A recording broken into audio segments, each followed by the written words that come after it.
uma partinha que eles ocupam, enquanto que a Charlotte vê isso como o único lugar que as mulheres transitam e é o único lugar que as mulheres do mundo deles vai transitar, né? A gente nem deixa elas trabalharem, elas ficam em casa, elas ficam ali, confinadas, né? Eles ficam incomodadíssimos, porque eles vão ter os direitos cerceados, não pode fazer um monte de coisa. E agora, a ideia de que eles foram dopados, elas envenenaram a gente acordou aqui do nada. É muito interessante, porque isso gera incômodo neles. Queridos. Eu sugiro muito assim, a leitura do O Papel de Parede Amarelo, que não tem nada a ver, não é utópico, mas dá essa ideia do sufoco que a mulher passa no ambiente doméstico. Que é uma mulher que enlouquece e é impedida de escrever, e ela vai escrever pelas paredes, pelo papel de parede, enfim. Dialoga muito. Esse, o Herland e os escritos econômicos. Um tipo de texto vai complementando o outro. É a típica autora que eu fui descobrir depois, que eu fiz mestrado e doutorado, eu falei, meu Deus, por que eu não descobri essa mulher antes? Que eu teria feito uma pesquisa sobre ela, porque... É uma autora. Exatamente. Pois é. Outros símbolos muito bons. As roupas. Principalmente porque é um olhar antropológico, né, dos narradores. Então, eles vão ver as vestimentas, né, das personagens, e remonta muito ao espaço da antiguidade clássica grega. Uma peça única, uma túnica, porque isso é prático. Eu não preciso mais... não tem a ideia, né, a moda, aqui nessa época, as saias, o espartilho, né, quebrar o espartilho como uma questão feminista. Então, eu uso um traje que ele preza o conforto. Ele tem um monte de bolso, eu consigo carregar as coisas, ele é eficiente, né? E aí é uma coisa que os personagens vão ser colocados nessa túnica e falam, nossa, que negócio esquisito, como assim? Né? Enfim, alguém comentou alguma coisa? Pois não. Até hoje, gente. Não tem bolso. Exato. Uma saia com bolso, tem que levar na costureira para pôr um bolso. Quando tem atrás.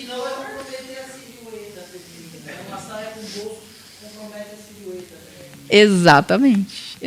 E aí aqui isso serve como um instrumento de liberdade. Eu achei essa capa que meio que a túnica completamente solta e bem Grécia antiga, né? Bem, né? Enfim. Não marca o corpo. Exato. Objetificar, né? Enfim. Exato.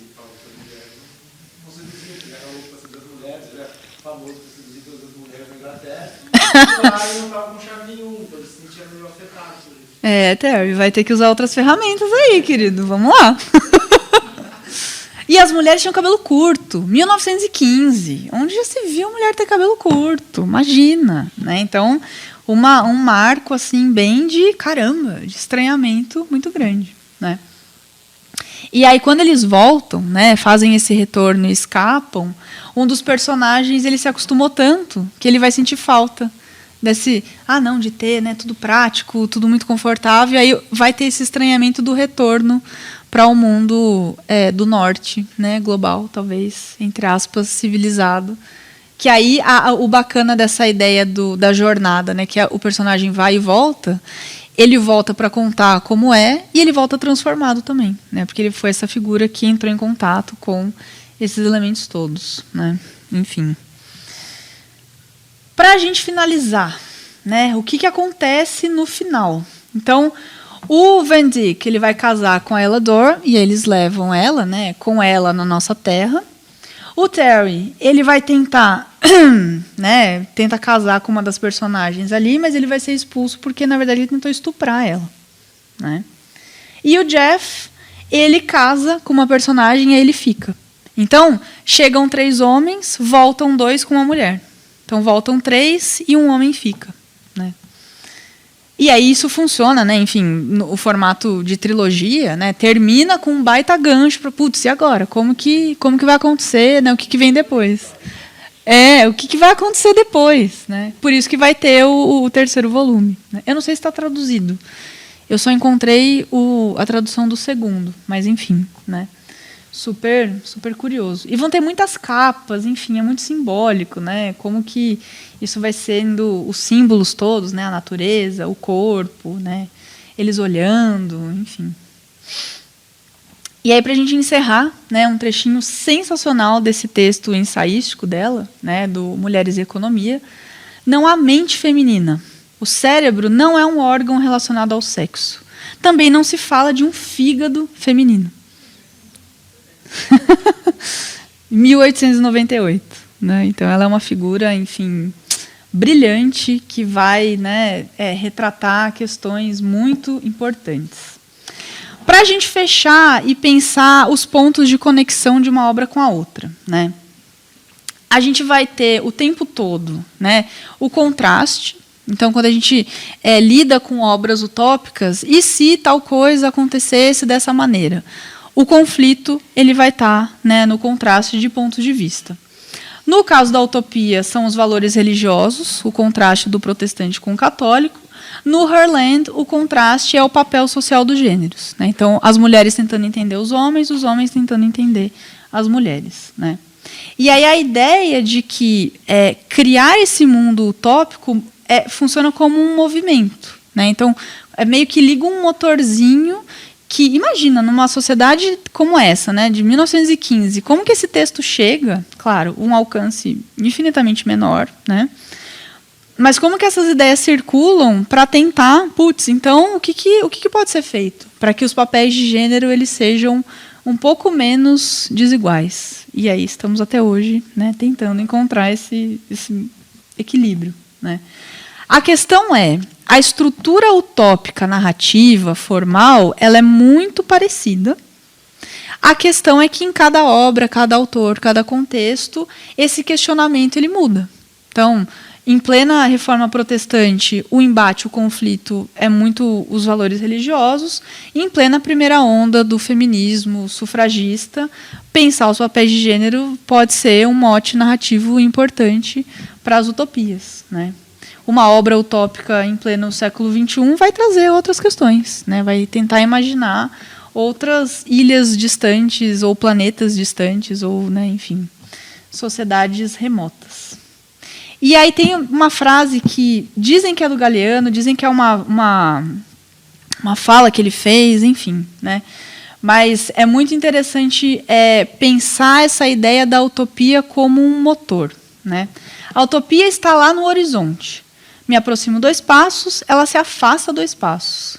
Caminho 10 passos e o horizonte corre 10 passos. Por mais que eu caminhe, jamais alcançarei. Para que serve a utopia? Serve para isso, para que eu não deixe de caminhar. Então, num momento histórico como esse, né, a gente passou a semana tortuosa e temos mais 3 semanas pela frente, acho que é um pouco isso, né, de a gente não deixar de caminhar. Né? Enfim. Essa frase, pelo Estadão Galeano mesmo, Uhum. no contexto da questão do marxismo, do posicionamento político dele. Sim, sim. Eu acho que em entrevista, agora eu não lembro. Alguma entrevista, sim. A pessoa questiona ele por ele ser comunista e ele começa a falar isso como uma utopia irrealizável e ele começa a falar isso como um norte a ser perseguido. Eu acho que Exato. Então, eu precisava encontrar a época em que ele falou isso, porque justamente esse motor político, né, como que a gente precisa caminhar para alcançar o que pode ser visto como almejável. Né? Enfim. Semana que vem a gente vai falar de filmes. Então a gente vai ver um curta. Colocando no Google, rapidinho, vocês no YouTube, perdão. Assistiram? É muito legal, né? Do aeroporto, a Utopia. Aquele filme A Praia, com Leonardo DiCaprio, sabe esse? E o estereótipo do estereótipo, que é o Tomorrowland, George Clooney, Disney. Então, a gente vai pegar o estereótipo mesmo e pensar como que, através da linguagem do audiovisual, essa criação de comunidades utópicas aparece. É narrativo, mas não é a materialidade do texto literário. Mas é a questão fotografia, movimento de câmera, trilha sonora. Fotografia, principalmente. Prestem atenção nas cores. A natureza, os tons de azul, os tons de verde. Isso ajuda a reforçar, que lugar gostoso, olha que bacana. Ai, mas umas coisas metálicas, cinzas. Enfim, fiquem atentos à fotografia. O Utopia é um curta que está no YouTube. A Praia é um filme dos anos 90. E o Tomorrowland é um filme do começo dos anos 2010, se eu não me engano. Não sei aonde está, streaming, enfim. Tem por aí, né? Nas Disney Plus, é. Eu sou adepta do Gato Net, então... Né? Tem no Gato Net também. Enfim. Mas me contem, me digam, questões, comentários, enfim. Aproveitem. Fez sentido?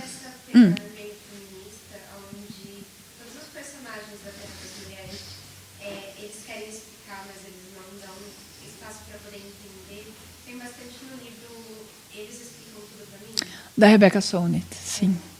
Sim. A Rebecca é uma feminista, está viva, né? Uma senhora da quarta onda, né? Que ela vai cunhar aqueles termos mansplaining, né? Que os homens explicam, o famoso palestrinha. Eu gosto das traduções, né? Para o português. Macho palestrinha. Que é muito isso de como que ela vai observar as opressões aparecendo no mundo acadêmico. Né, que ela estava num congresso apresentando um paper e aí o cara foi explicando, não, mas esse negócio aí, não, ele é assim, eu sei, eu que cunhei esse termo de alguém me explicando coisas. É exatamente isso. Ela é sensacional, a Rebecca Solnit, sensacional. Muito bem lembrado, é isso. O que mais, pessoas? Dá vontade de ser uma mosquinha para ver, tipo, uma mulher lendo esse livro na época e olhando e falando, eu fico em casa. Existe outra possibilidade, então? Então eu tenho uma comunidade de mulheres que de repente pensam como eu, oh meu Deus, nossa, eu quero sutiã. Exatamente. Ou até na perspectiva da choradeira que deve ter sido por todos os caras da época. Exato.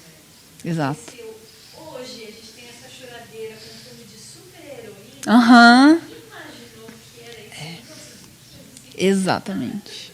Mas aí é isso, né? Quem que lia? Quem que era alfabetizado? Né? Por isso que é muito... a classe média. Muito. Sim. Muito. Sim. Eu não conheço como foi a recepção, como foi a publicação, mas eu sei que ela sofreu muita represália do próprio marido.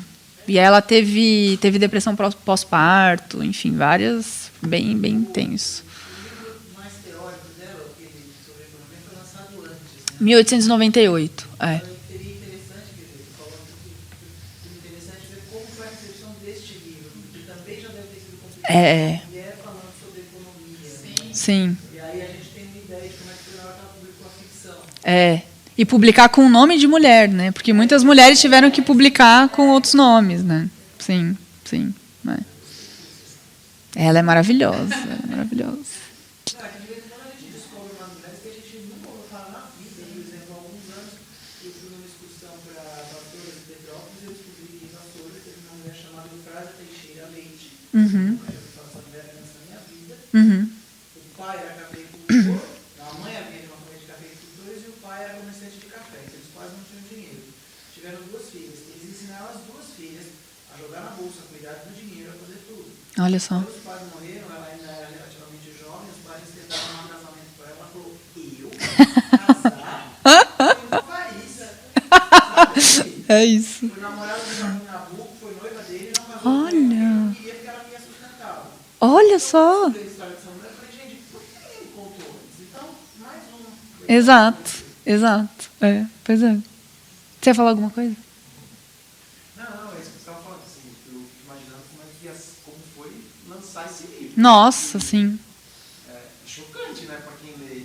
E a escrita é muito fácil, né? Também não parece uma escrita muito Não, muito direta. É bem direta. É Bem simples a frase. Sim. Falando sobre essa mulher, ele está Uhum. Mas existe uma escritora também, Hum. que acho que na época ainda da escravização aqui, que ela escreveu também assim, de forma muito sobre o papel das mulheres, né? Eu não esqueci o nome, mas eu Uhum. vou precisar também, uma mulher que escreveu de forma feminista, né? Ah, que legal. Olha só. No século XIX. Que bacana. Ah, e se você encontrar o nome, traz pra gente. É importante, né? Sim. Ah, olha aí. Caramba. Será que é a Maria Firmina dos Reis? Que ela publica. Ou a Carolina, é. Temos nomes. É isso, sim. É isso, pessoas. Bom descanso para todos. Semana que vem a gente se vê em Tomorrowland, literalmente.